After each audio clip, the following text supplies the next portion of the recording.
Bonsoir, bonsoir, soyez les bienvenus encore une fois pour notre édition spéciale Wisdom Class. Ce soir, je crois que par la grâce de Dieu, nous allons passer des moments agréables et le Seigneur va encore nous bénir et nous serons encore bénéficiaires de sa grâce. Là où nous sommes, je crois que le Seigneur a quelque chose de merveilleux qu'il a réservé pour chacun de nous. Et une fois encore de plus, je suis très heureux de prendre ce temps et le passer ensemble avec chacun de vous.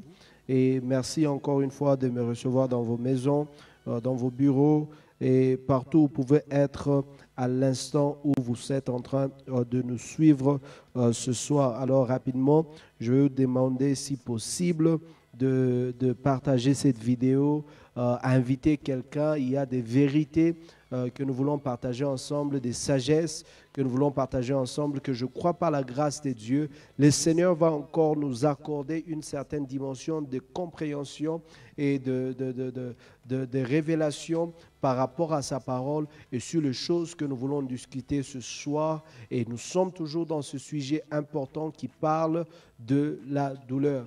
Alors avant que nous puissions aller vraiment dans le vif de ce que nous devons dire ce soir, juste prends une seconde, partage cette vidéo avec quelqu'un, tag une personne, invite une personne, identifie une personne. Nous avons besoin d'atteindre le maximum de personnes qui ont besoin d'entendre ce que nous avons à dire ce soir. Je crois que tout ce que Dieu dit a toujours un but spécifique. Tout ce que Dieu dit a toujours un but spécifique. Et ce soir peut être cette rencontre, peut être ce jour où ce que la personne a besoin d'entendre, le Seigneur le donne ou leur accorde la faveur d'écouter cela. Alors c'est pour cela que je vous invite nombreux à partager cette vidéo, à inviter le maximum de personnes afin d'être là. Et en même temps, pendant que vous êtes en train de faire cet exercice-là, dites-moi où vous êtes en train de nous suivre. Dites-moi que vous êtes là. Je sais que nous avons déjà au moins 10 personnes qui sont en train de nous suivre maintenant. Dites-moi de quelle ville vous êtes en train de nous suivre ce soir. C'est Wisdom Class francophone, c'est-à-dire qu'avec tout ce que nous sommes en train de faire, le Seigneur vraiment nous a mis à cœur de aussi considérer la francophonie afin que cette partie du monde soit aussi touchée par ce que Dieu est en train de faire au travers de nous. Je crois que dans cette saison, plus grandes choses sont en train de venir. Le Seigneur est sur le point de faire de grandes choses et je crois qu'encore une fois ce soir, nous serons bénis, édifiés et nos vies ne seront jamais la même. Alléluia. Donc, c'est-à-dire, si vous pouvez m'aider à me signaler d'où est-ce que vous êtes en train de nous suivre ce soir, nous sommes très heureux. Vous êtes à Djobo, vous êtes à Kinshasa, vous êtes à Lubumbashi, vous êtes à Libreville, vous êtes, je ne sais pas dans quelle ville, en Afrique ou en Europe ou même aux États-Unis. Dites-nous d'où vous nous suivez ce soir. Ça serait un grand plaisir de partager ce moment ensemble avec vous. Et je crois que par la grâce de Dieu, nous serons tous bénis de ce que Dieu est sur le point de révéler ensemble en ces lieux. C'est-à-dire, pendant que vous êtes en train d'appeler les gens, inviter les gens, je suis très, très heureux de vous recevoir tous. Bonsoir, bonsoir à chacun de vous. Quelle bénédiction de vous avoir tous ce soir avec moi pour cette édition spéciale Wisdom Class. Wisdom Class est cette classe de sagesse qui, par la grâce de Dieu, le Seigneur nous accorde sa grâce, sa sagesse et l'inspiration afin de faire ce que nous devons faire pour sa gloire. Alors, sans plus tarder, nous allons commencer par la prière. Une fois que nous avons fini de prier, nous allons entrer dans le vif du message. Et je crois que quelqu'un, partout où tu es sur le point d'être édifié, encouragé, et la grâce de Dieu sera avec toi. Seigneur, ce soir, nous te faisons infiniment confiance de ce que tu es sur le point de faire. Merci pour ce que tu as commencé à faire avec nous ici à Djobourg. Merci pour ce que tu as commencé à faire dans la francophonie. Merci pour le peuple qui sont en train de nous suivre ce soir. Seigneur, au travers de ce Wisdom Class, nous sommes en train de prier que la grâce de Dieu nous accorde, Seigneur Dieu Tout-Puissant, la compréhension, la capacité, Seigneur, d'articuler, Seigneur, tes pensées à travers, Seigneur, ces messages que tu nous as donnés qui parlent de la douleur. Je suis en train de prier afin que tout ce que nous sommes en train de faire, même la régie, le temps que nous sommes en train de passer ensemble, ce temps soit un temps encourageant et que ton peuple reconnaisse que tu es le vrai Dieu, l'immortel, celui qui agit au-delà de tout ce que l'homme peut faire. Merci Saint-Esprit de ce que tu es au contrôle de tout ce soir. À toi toute l'honneur, la gloire pour le siècle des siècles, et le peuple de Dieu dise Amen, Amen, Amen. Bonsoir à tous, soyez bénis, je vous vois nombreux Je vous vois nombreux et je suis tellement encouragé de vous suivre, d'être ensemble avec vous. Et je crois que ce soir, le Seigneur va nous faire grâce. Soyez bénis de partout où vous êtes en train de nous suivre. Merci, merci Freddy. Je te vois vraiment très présent. Bonsoir Fiston à partir de Likasi en RDC. Bonsoir David. Bonsoir à tout le monde qui sont là. Bonsoir Jonathan, que Dieu vous bénisse. Bonsoir Babapi, bonsoir Fallon. Je vous vois tous là. Bonsoir Chichi, que Dieu vous bénisse. Et merci encore une fois de vous joindre à nous ce soir. Je crois que le Seigneur va nous faire grâce et nous allons passer de moments agréables ensemble.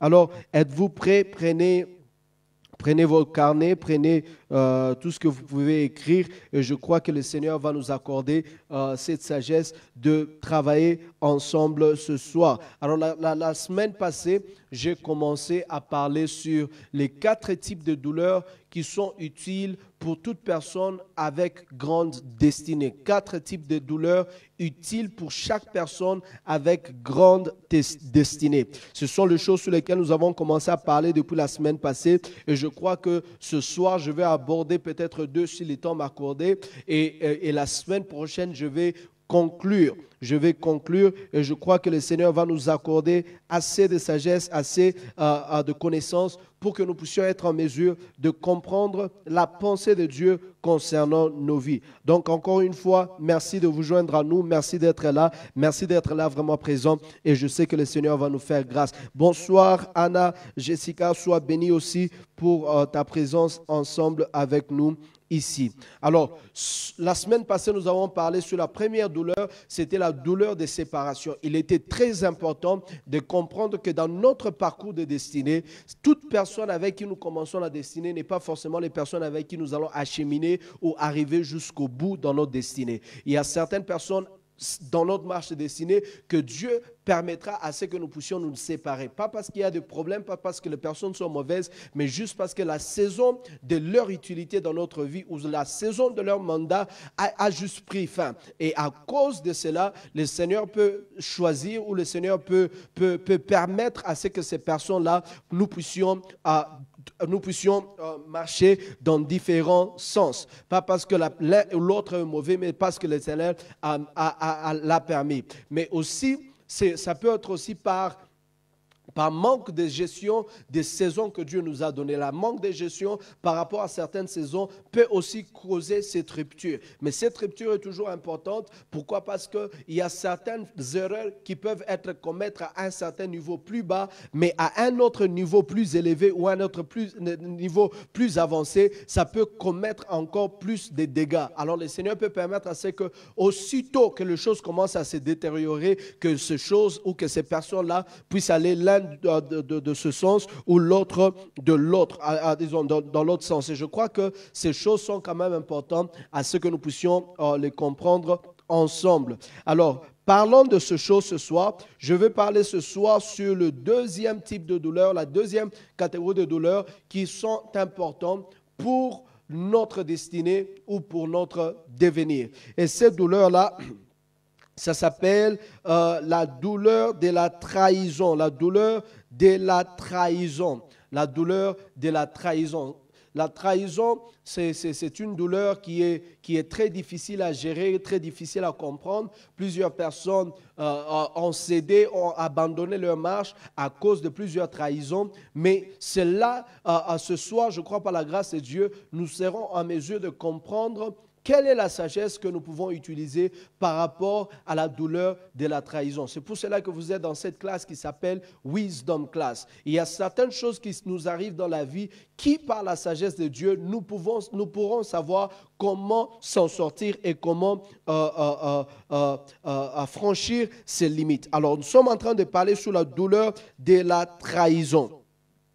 Avant que je n'aborde ce sujet dans son contenu ou bien dans son développement, une des choses que nous devons savoir dans l'introduction, c'est que toute grandeur attirera toujours 2 types de personnes. Toute grandeur attirera toujours 2 types de personnes. Ça va attirer des vrais ou ça peut attirer des faux. Mais ce soir, je comprends que toute grandeur va attirer deux types de personnes. Et dans ces deux types de catégories, nous avons les opportunistes et nous avons les familiers. Nous avons les opportunistes, mais nous avons aussi les fidèles. Ce sont des personnes qui sont là et qui sont des personnes qui peuvent rester avec nous jusqu'à la fin ou jusqu'à ce que nous puissions atteindre le niveau que Dieu a destiné pour chacun de nous. Alors, tout niveau de grandeur attire dans ta vie deux types de personnes, de fidèles et de opportunistes. De fidèles ou de opportunistes. Ça, c'est une première chose. Ça peut attirer les vrais, ça peut attirer les faux, mais ça peut aussi attirer les opportunistes, comme ça peut aussi attirer des vraiment fidèles amis, des gens qui peuvent être là, des gens vrais, des gens vraiment qui vont aider ta vie à devenir ce qu'elle devait être. Alors, ce qui est important à saisir ici et à noter, est ainsi. Les opportunistes voient la valeur en toi, mais veulent s'en servir pour leur propre intérêt. Les opportunistes voient la valeur, voient les talents, voient la grandeur, voient les signes de ce que tu es en train de devenir et ils s'attachent à toi non pour t'aider, mais pour aider leur propre intérêt. Ça, c'est la première catégorie que tu attires lorsque tu as la destinée de grandeur. C'est-à-dire, tu as ces opportunistes qui viennent, ils savent que tu seras grand. Ils savent que tu as des chances de devenir un grand homme, une grande femme. Ils savent que tu as la chance d'arriver dans certains milieux. Eux-mêmes n'ont pas la capacité d'y arriver. Mais cependant, ils veulent s'en servir de toi pour que leur propre intérêt soit aussi satisfait. C'est-à-dire que ce qu'ils sont en train de chercher en réalité n'est pas tes intérêts. Ce qu'ils sont en train de chercher en réalité n'est pas les intérêts de te promouvoir ou de te faire avancer, mais c'est d'utiliser tout ce que tu as, utiliser ce que tu as comme grâce, utiliser ce que tu as comme don, comme talent, afin que cela puisse servir leurs propres intérêts. Alors, ici, il faut aussi comprendre que non seulement la destinée ou la grandeur attire les opportunistes, mais ça attire aussi les fidèles. Ça attire des gens vrais, ça attire des gens qui sont là pour nous. Alors, les fidèles voient la valeur en toi et t'aident à ressortir cette grandeur cachée. Ces personnes, ces amis vrais que tu peux avoir dans ta vie, ce sont des personnes qui voient la valeur en toi, qui voient les talents, qui voient le don, qui voient les choses que tu dois être, mais ils t'aident aussi à ce que ces choses-là qui sont peut-être encore en état brut, que ces choses-là puissent être raffinées, ces choses-là puissent être développées, afin que cela puisse être manifeste à son plus grand degré. Très, très important à comprendre, afin que ça soit manifesté à son plus grand degré. Non pour satisfaire leurs propres intérêts, mais pour t'aider à devenir ce que tu devais être. Pour t'aider à devenir ce que tu devais être. Et voilà maintenant la révélation. Lorsque tu deviens ce que tu devais être, eux-mêmes deviennent bénéficiaires de cette grandeur-là. C'est-à-dire que ce n'était pas le bénéfice qu'ils cherchaient en premier, mais de manière rationnelle ou de manière directe, ils deviennent eux-mêmes bénéficiaires de cette même grandeur. C'est pour cela que dans la vie, il faut toujours être quelqu'un de vrai. Parce que quand tu es quelqu'un de vrai, il est facile à ce que tu puisses jouir de choses que tu n'as pas forcément fait des efforts pour jouir ou pour avoir. Il y a des personnes, il y a des faveurs que tu seras en mesure de recevoir dans ta vie, non parce que tu as fait des calculs, non parce que tu as fait de magouilles, non parce que tu as essayé de te positionner, de dire la bonne chose ou dire quelque chose pour flatter ou quoi que ce soit, mais tu es cette personne-là juste en étant toi-même. Tu as aidé une personne à être ce qu'elle devait être et en les aidant, ce qu'il devait être devient directement le bénéfice de ta vie. Et d'une manière directe, tu commences à bénéficier de tout ce qui est comme grandeur. Alors c'est pour cela qu'il est très très important que nous puissions noter aussi ici que dans la vie, ce qui est grand grandit dans la patience. Tout ce qui est grand, tout ce qui est grand grandit dans la patience. Il est très très important à noter ici que tout ce qui est grand grandit dans la patience. Il y a plusieurs personnes qui cherchent la grandeur mais manquant la patience. C'est-à-dire que tu peux avoir une certaine grandeur, mais qui manque le fond. Une grandeur de forme, mais qui n'a pas de fond. Et il est très, très dangereux d'avoir une grandeur en forme, mais sans fond. Et c'est pour cela que lorsque Dieu est en train de faire un travail avec toi, que tu sois patient, que tu sois patient. Parce que des fois, Dieu s'inquiète plus dans le fond au lieu de la forme. C'est-à-dire qu'il est possible que tu puisses avoir la promesse de la grandeur, il est possible que tu puisses avoir la promesse d'une grande destinée, mais cependant, ayant la promesse d'une grande destinée, tu te sens bloqué. Tu te sens comme si Dieu ne permet pas que tu puisses voler de tes propres ailes. Laisse-moi te dire une chose, que dans cette saison où tu penses que Dieu est en train de te résister, dans cette saison où tu penses que Dieu te résiste et ne permet pas que tu puisses prendre ton envol, je te dis que Dieu est en train de travailler sur le fond. À quoi servirait que Dieu t'amène dans la grandeur, mais n'ayant pas quelque chose à dire? À quoi servirait à ce que Dieu t'expose au monde, t'accorde la grâce de parler à des milliers et des milliers de personnes, mais sans message? Alors, des fois, Dieu prend son temps en nous donnant le fond, afin que la forme ne puisse avoir quelque part où s'asseoir. Alors, c'est pour cela que dans la vie, tout ce qui est grand, grandit où? Dans la patience. Tout ce qui est grand, grandit dans la patience. Si tu veux grandir, si tu veux être grand, apprends à grandir dans la patience. C'est pour cela que j'aime notre Seigneur Jésus-Christ. La Bible dit qu'il grandissait en sagesse, il grandissait en stature et il grandissait en âge. Non seulement l'âge avançait, mais la sagesse avançait. Non seulement la sagesse avançait, mais son stature aussi avançait. C'est pour cela qu'il est très très important que tous les niveaux de nos vies soient toujours équilibrés. Tu grandis dans le fond, mais tu grandis aussi dans la forme. Ne grandis pas dans la forme sans grandir dans le fond. C'est pour cela que Jésus, en grandissant, il grandissait en âge, il grandissait en sagesse, mais il grandissait aussi en stature. Ne sois pas trop grand dans ta stature que tu n'es pas grand dans la sagesse. Ne sois pas trop grand dans la sagesse que tu n'es pas aussi grand dans l'âge. Il est très très important de comprendre ces choses. Alors, c'est pour cela que je comprends que Dieu prend son temps de nous faire grandir dans la patience. Dieu prend son temps de nous faire grandir dans la patience. Lorsque Dieu prend son temps de te faire grandir dans la patience, ne sois pas pressé. Ne sois pas pressé. Alors, c'est pour cela que dans cette marche, tu vas comprendre qu'il y a des gens avec qui tu as commencé la marche, mais qui forcément tu ne vas pas finir la marche avec eux. Il y a des personnes aussi avec qui tu n'as pas commencé la marche, mais qui peuvent te rejoindre au milieu du chemin. Qui peut-être aussi tu ne vas pas finir la marche avec eux. Il y a des personnes aussi avec qui tu as commencé la marche et avec qui aussi tu vas aboutir ou tu vas finir ta marche. Mais en même temps aussi, nous pouvons aussi avoir des personnes avec qui on n'a pas commencé la marche, mais qui on va finir ensemble la marche. Alors, c'est pour cela qu'il est très, très important de comprendre ces nuances avant que je n'arrive à ce que je dois dire ce soir.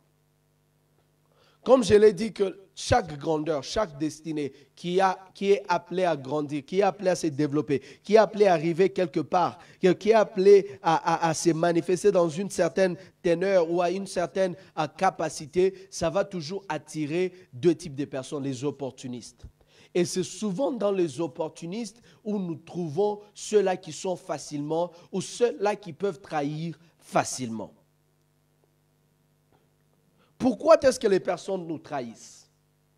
Pourquoi les personnes nous trahissent?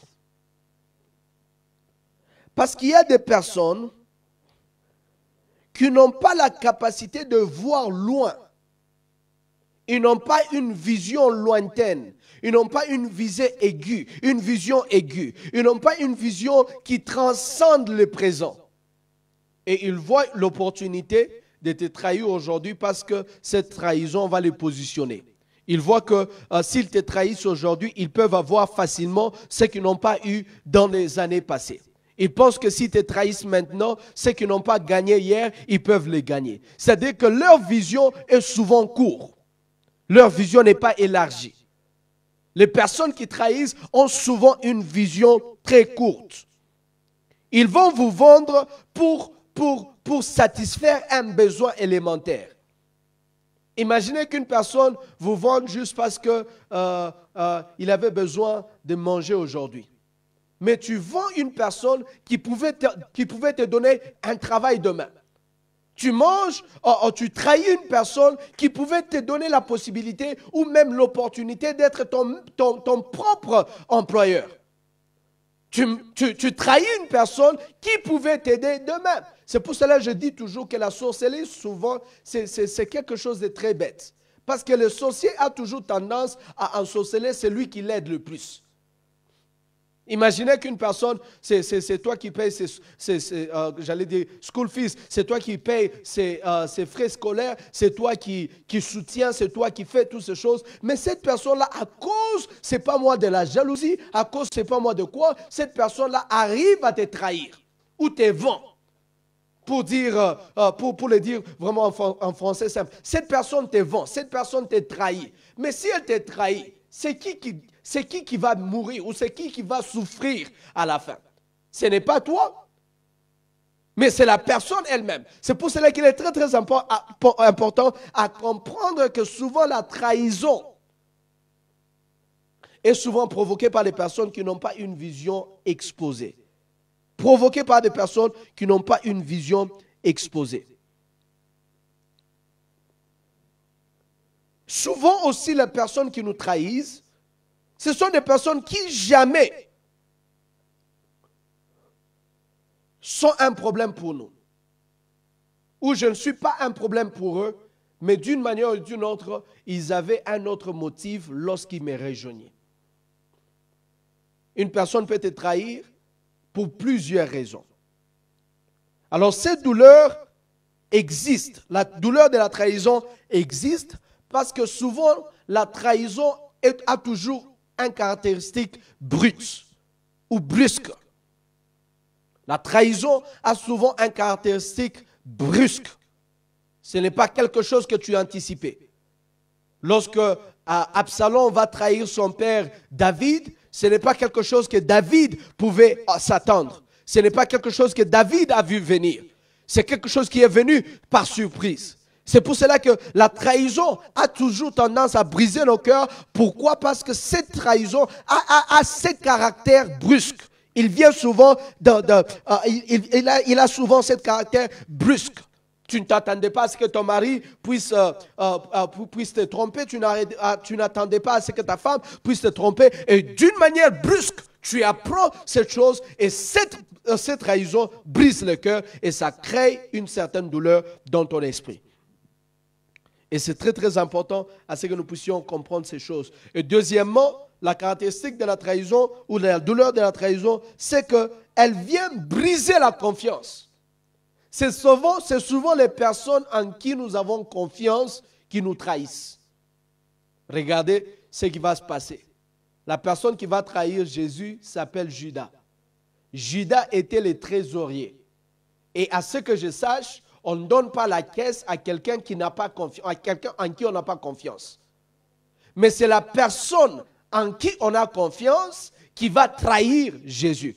Regardez ce qui se passe ici dans Psaume 41. Psaume 41, nous allons faire une lecture. Est-ce que vous êtes là? Psaume 41. Psaume 41.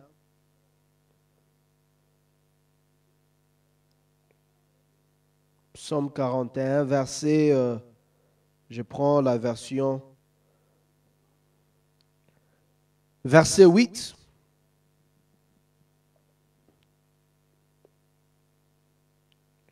Laisse-moi les lire en anglais et puis je vais traduire.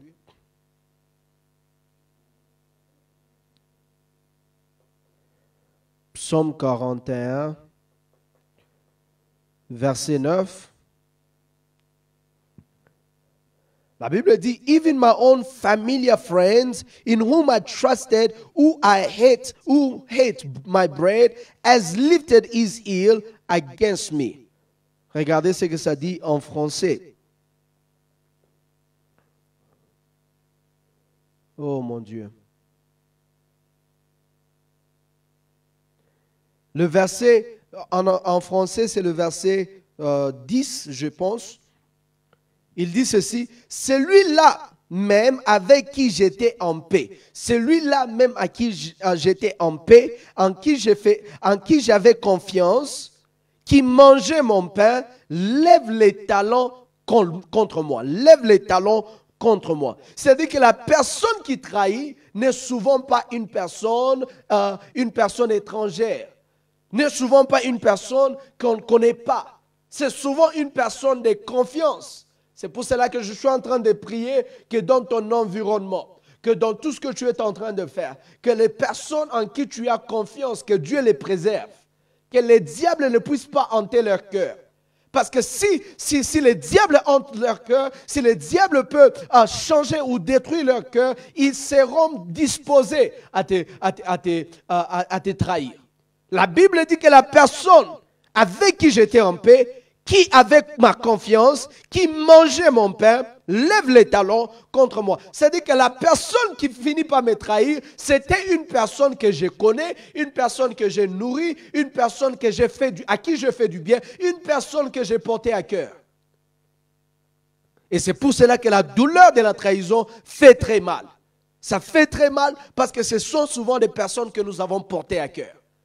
Un étranger ne peut pas te trahir. Souvent, ce sont des personnes les plus familières. Les personnes en qui tu mets ta confiance. Ici, j'aimerais dire à une personne, s'il y a des personnes de confiance, tu dois prendre le temps de prier pour eux. Prie pour eux. Afin que le diable ne puisse pas pénétrer leur cœur. Et afin que, à la longueur de la journée ou à la fin de temps, que ces personnes-là soient des personnes par qui le diable s'utilise pour détruire ta vie. La douleur de la trahison fait mal parce que c'est souvent les personnes qui ont notre confiance. Et troisièmement, ce sont aussi des personnes qui, une fois, nous avons beaucoup aimé. Ce sont des personnes qu'on aime ou des personnes qu'on a aimées. C'est pour cela que la trahison fait mal. J'aime ce que la Bible dit dans le livre de Psaume 55. Psaume 55. Écoutez ça. Psaume 55.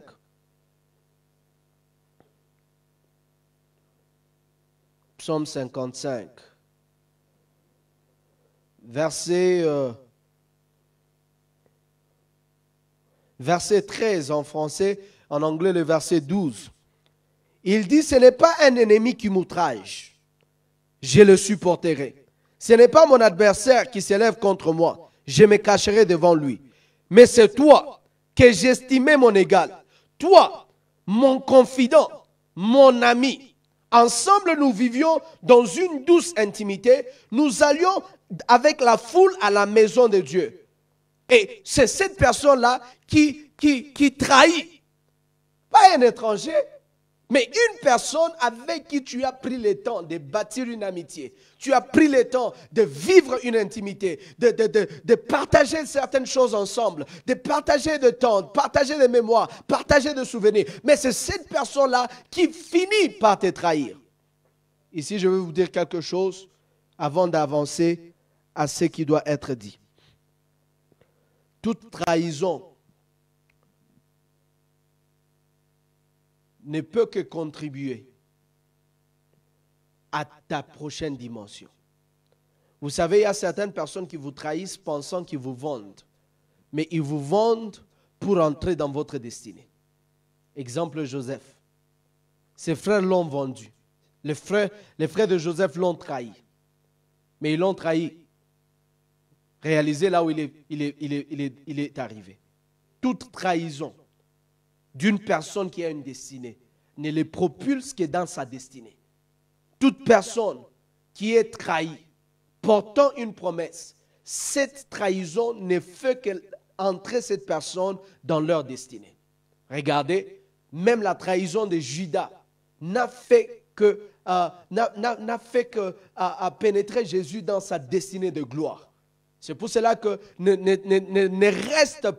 ne reste pas sur la douleur de la trahison. Comprends que Dieu peut utiliser la trahison pour te ramener ou pour t'amener dans le temps ou te ramener dans ta saison ou dans l'endroit où tu dois prospérer, l'endroit où tu dois vivre ta bénédiction. C'est pour cela qu'il y a certaines séparations dans la vie, c'est une bénédiction. Certaines séparations dans la vie, c'est une bénédiction. Certaines séparations dans la vie, c'est une bénédiction. Alors ici, j'aimerais aller pour parler de la deuxième catégorie ou troisième catégorie de douleur. Nous avons parlé de la douleur de séparation, deuxièmement la douleur de trahison. Et ici, j'aimerais parler sur la douleur de la maltraitance. La douleur de la maltraitance ou de maltraitement. La douleur de maltraitement ou maltraitance. Maltraiter une personne, c'est agir mal ou cruellement ou injustement envers une personne. C'est abuser d'une personne. Pourquoi est-ce que les personnes peuvent être maltraitées? Les personnes de destinée peuvent être maltraitées et subir la douleur des maltraitements ou des maltraitances. Parce que premièrement, les personnes qui sont autour de cette personne sont ignorants de ce que cette personne porte. Partout où il y a l'ignorance, écoutez ceci, partout où il y a l'ignorance, l'abus est inévitable. Partout où il y a l'ignorance, l'abus est inévitable. Si une personne est ignorante de quelque chose, cette personne pourra abuser cette chose-là. Si on me donne un micro, et je suis ignorant de ce que ce micro est, ou ce que ce micro peut faire, ou la fonctionnalité de ce micro, je peux le prendre et l'utiliser comme un mortier.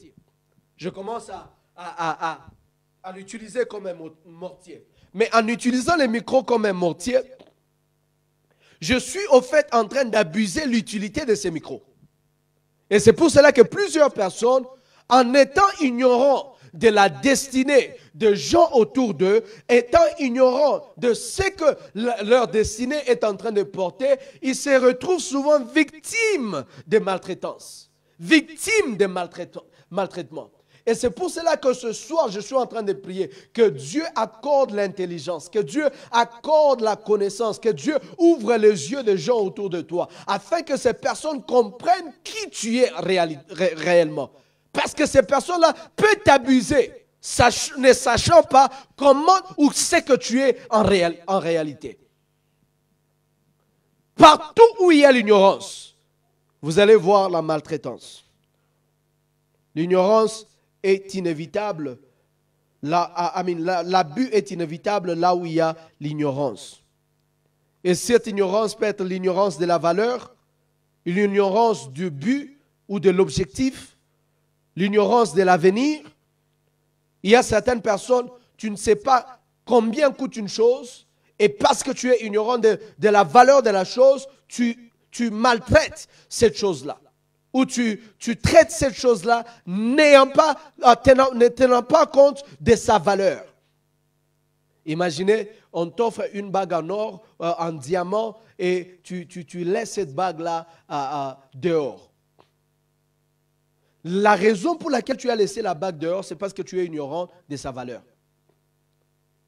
On t'offre quelque chose de très précieux, mais tu abuses de cette chose, tu la mets partout, tu la mets par terre, tu travailles dessus, je ne sais pas ce que tu fais avec, mais tu es ignorant de la valeur. En étant ignorant de cette valeur, tu finis par maltraiter cette chose. Et c'est pour cela que plusieurs personnes, étant ignorants de la valeur qu'ils portent, ils se permettent d'être abusés, ils se permettent d'être maltraités. J'ai dit à une personne que si tu connais ta valeur, tu ne peux jamais permettre à ce que tu sois maltraité. Un environnement qui ne connaît pas ta valeur, c'est un environnement dans lequel tu dois sortir. Je l'ai dit encore, un environnement qui est ignorant de ta valeur est un environnement dans lequel tu dois sortir. Les gens qui ne connaissent pas ta valeur, ils vont t'abuser. Les gens qui ne connaissent pas ta valeur vont te maltraiter. Tu vas fournir tous tes efforts, mais tu n'auras jamais un merci. Tu vas donner le meilleur de toi-même, mais ils vont cracher sur ton dos. Tu peux donner le meilleur de ce que tu donnes, le meilleur de ce que tu es. Tu peux même te donner toi-même, te sacrifier. Ils sont ignorants de la valeur de ce que tu es en train de produire. Ainsi, ils vont maltraiter ce que tu es.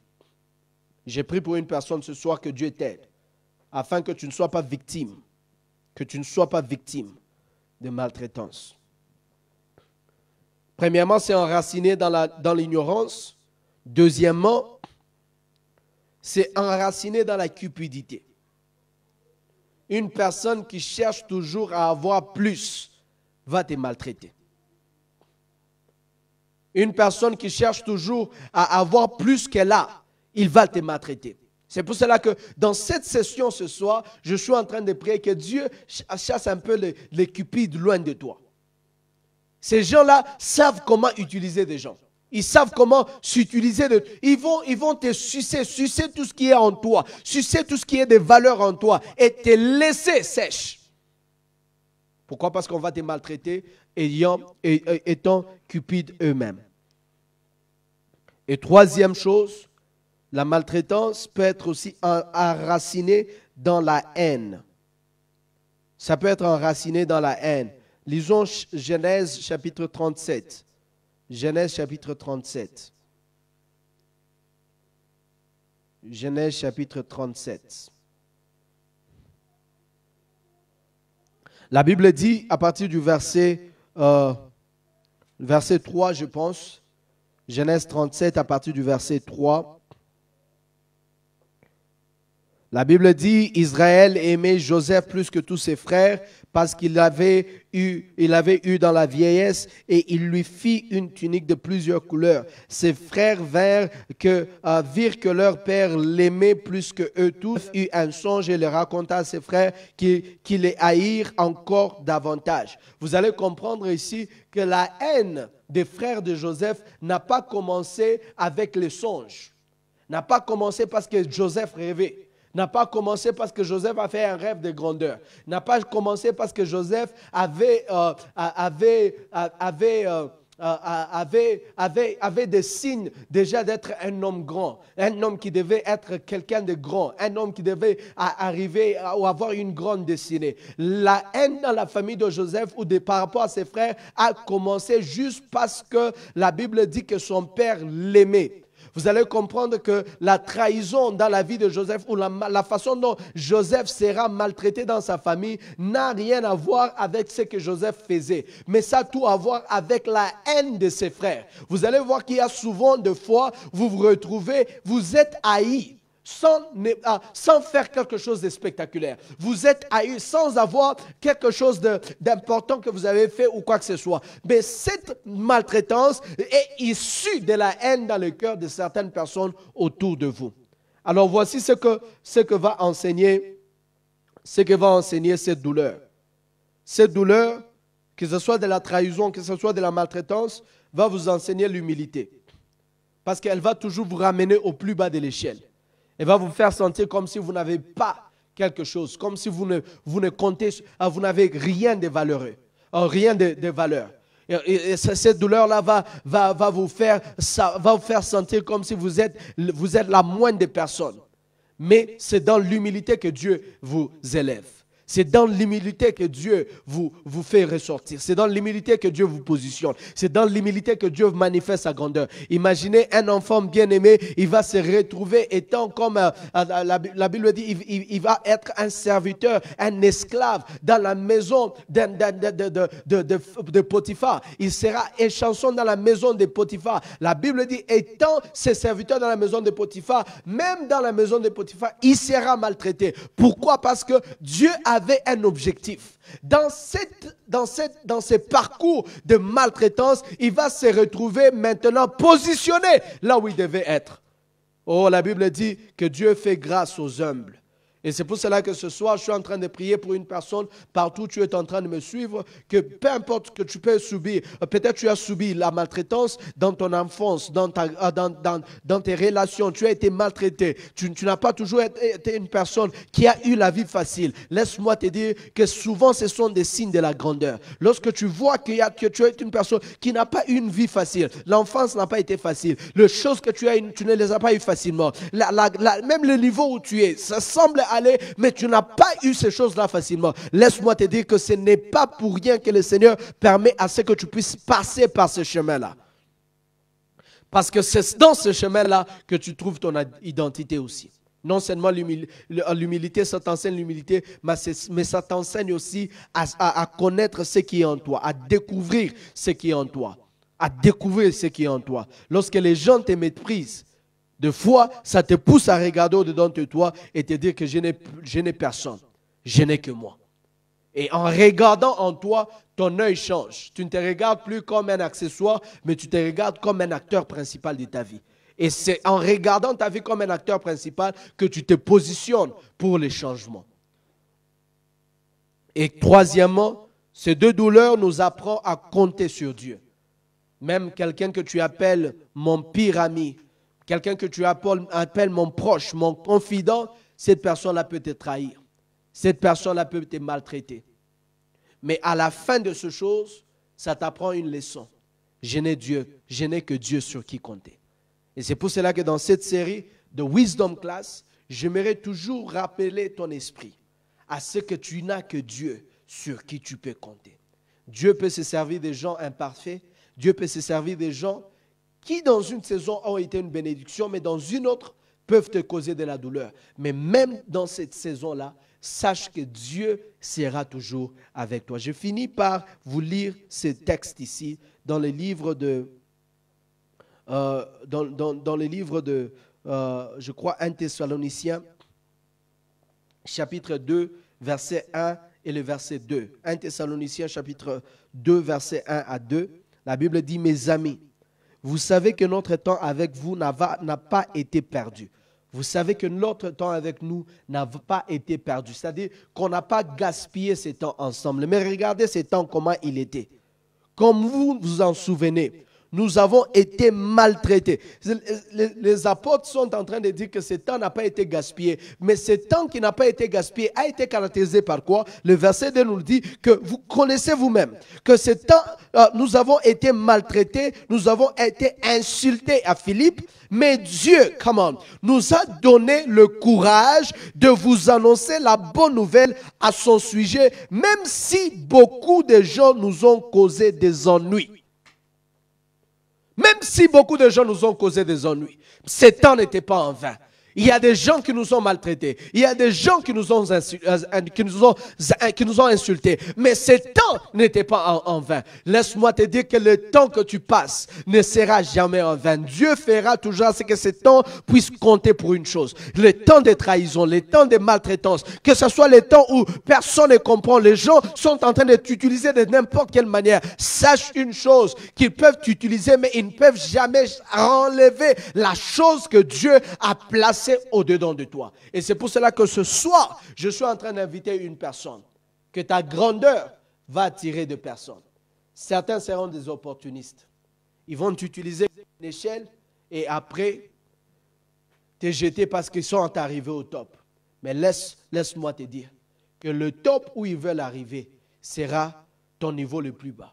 Dieu est avec toi et sa grâce sera sur ta vie. Que Dieu vous bénisse. Voici là les deux types de douleurs que nous avons parlé ce soir. À cause du temps, je suis obligé d'arrêter. Mais je rentre la semaine prochaine pour finir avec cette série. Et je crois que le Seigneur, dans sa grâce, il est en train de nous faire du bien. As-tu été béni ce soir? Est-ce que tu peux partager avec moi ce que tu as appris? Quelles sont ces choses que tu as appris? Ou quelles sont les questions que tu as?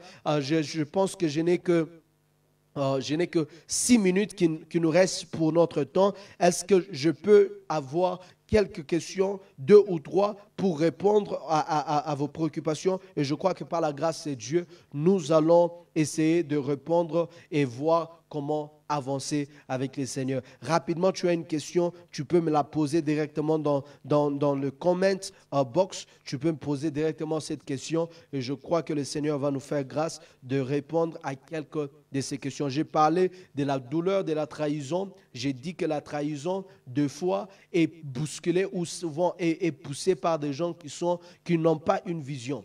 Lorsque les gens n'ont pas une vision, ils sont prêts à trahir.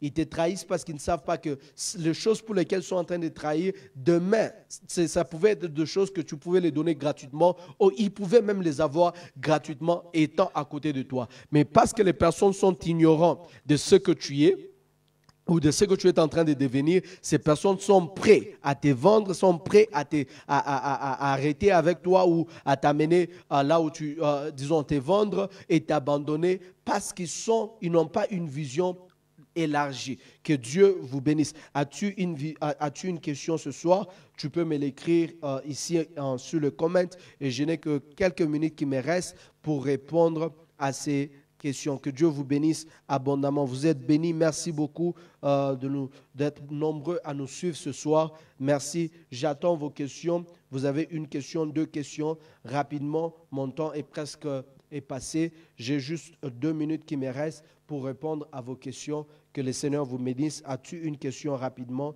Tu peux l'écrire dans le comment et je vais rapidement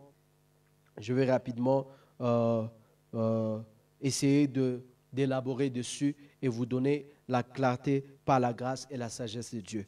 Mais en entre-temps, est-ce que cette classe vous a béni ce soir? Avez-vous appris quelque chose? Je crois que l'objectif de cette réunion n'est pas seulement d'avoir un temps où je suis en train de vous parler, mais aussi avoir vos feedbacks. Et je crois que c'est quelque chose de très, très important. Comme il n'y a pas de questions, le Seigneur vous bénisse. Ne manquez pas le rendez-vous de la semaine prochaine. Je vais prendre le temps de prier avec vous ce soir pour quelques minutes. Priez pour toute personne qui a vécu la trahison. Toute personne qui, son cœur jusqu'aujourd'hui, est en train de saigner à cause de la trahison. Je suis en train de prier pour que le Seigneur vous aide ce soir et que la grâce de Dieu vous restaure de manière complète au nom de Jésus.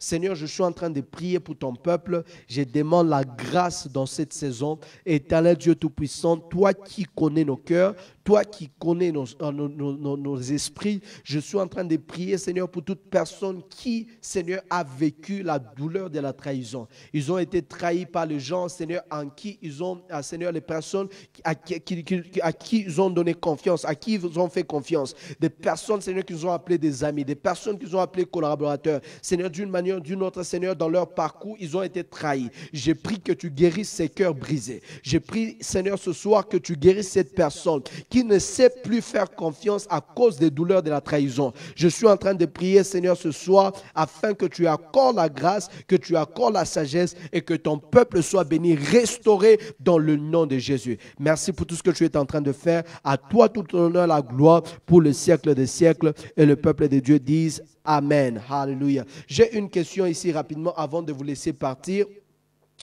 Ou comment gérer une trahison venant de ta famille directe, par exemple ta soeur, ta mère, etc. Je pense que la première des choses est que nous devons savoir que les personnes qui peuvent nous trahir, ce sont des personnes peut-être qui n'ont pas la vision de l'avenir. C'est-à-dire que la raison pour laquelle nous ont trahis, c'est parce qu'ils ne savaient pas que l'avenir pouvait nous réserver une grandeur comme cette chose. Je pense que si les frères de Joseph avaient compris en réalité, si les frères de Joseph avaient vraiment compris en réalité la signification de ces rêves et comment est-ce que ces rêves-là pouvaient se réaliser et comment est-ce qu'il sera positionné pour aider toute sa famille, je ne pense pas que ses frères allaient les trahir. Alors ici, nous sommes en train de voir vraiment que les gens peuvent trahir parce qu'ils sont ignorants. Et souvent, c'est le cas dans nos familles. Les gens qui sont autour de nous sont les plus ignorants de ce que nous portons. Et c'est pour cela que je dis souvent qu'il est facile à ce que quelqu'un qui est de loin puisse voir ce qui est en toi que quelqu'un qui est proche de toi. Alors ici, maman, je voulais vous dire qu'il y a une grâce que Dieu peut vous accorder. La première grâce que Dieu peut vous accorder, c'est la grâce du pardon. C'est la grâce du pardon. Le pardon ne veut pas dire que les choses vont rentrer comme elles étaient, mais cela veut dire que vous avez libéré ces personnes-là de votre cœur. Il y a certaines douleurs, ça ne vaut pas la peine de les garder. Ça ne vaut pas la peine de les porter dans le cœur. C'est-à-dire, vous pouvez pardonner avec des personnes, mais cela ne veut pas dire que vous allez encore faire marche ensemble ou traverser. Il y a certaines personnes que vous pardonnez, mais d'une manière ou d'une autre, c'est l'un va ici et l'autre va de l'autre côté. Ce n'est pas qu'on a de problème, j'ai été déjà pardonné, mais la destinée ne peut plus faire à ce que je puisse marcher ensemble avec nous. C'est pour cela que vous allez comprendre que bien que Joseph était premier ministre en Égypte, vous allez comprendre qu'il n'a jamais nommé aucun de ses frères dans son cabinet. Il n'a jamais nommé aucun de sa famille dans son cabinet. Pourquoi? Parce qu'il les a pardonnés, mais il ne pouvait plus mériter sa confiance. Il les a pardonnés, mais il ne pouvait plus mériter sa confiance. C'est pour cela que le pardon est une grâce que Dieu peut nous donner dans ces temps ici. Et lorsque nous sommes blessés par notre famille, membres de famille et toutes ces choses-là, Dieu peut nous accorder la force de les pardonner, mais en même temps, nous devons user de la sagesse. Est-ce que ces personnes-là, je peux les placer dans la même position où ils étaient avant, où je dois juste essayer de marcher, continuer avec ma vie comme je devais la continuer? Tu es l'acteur principal de ta vie. C'est-à-dire que ces personnes-là peuvent être des personnes qui, dans une saison, Dieu pouvait utiliser pour te propulser là où tu es, mais d'une manière ou d'une autre, il faudra se rassurer que tu as toi. Tu restes toi. Tu ne te perds pas dans cette trahison. Garde ton identité et le Seigneur te fera grâce. Ce qui est important ici, c'est de comprendre que Dieu te fasse grâce afin que tu pardonnes. Parce qu'il y a certains fardeaux qui deviennent encore plus lourds que la trahison elle-même. Que Dieu vous accorde la grâce du pardon. Que Dieu vous accorde la grâce du pardon. Alors, bien-aimés, soyez bénis. Merci d'avoir été beaucoup de nous joindre ce soir. Ne ratez pas le rendez-vous de la semaine prochaine. Je crois que ce sera une édition spéciale mardi la semaine prochaine. Wisdom Class francophone. J'aurai le temps de prier, j'aurai le temps de parler et j'aurai le temps vraiment de passer ensemble avec vous. Et je crois que la grâce de Dieu sera sur vos vies. Seigneur, bénis ton peuple ce soir. Que cette nuit soit bénie et le reste de la semaine. Laisse que, Seigneur, malgré la pandémie, que ton peuple vive ta main, vive ta provision, témoigne, Seigneur Dieu de gloire, que tu es réellement le Dieu vrai, tu es réellement le Dieu fidèle, et que la grâce et la faveur de Dieu soient avec tous, au nom puissant de Jésus. Amen. Ne manquez pas de commenter, liker, partager cette vidéo, et si ça vous a béni, dites à une personne, chaque mardi, j'ai un rendez-vous, Wisdom Class, une classe de sagesse, où Dieu nous accorde la sagesse par rapport à gérer ou la gestion des événements de la vie. Et je sais que le Seigneur, dans sa grâce, il continuera toujours à nous mener de gloire en gloire. Soyez bénis et ça sera pour la semaine prochaine.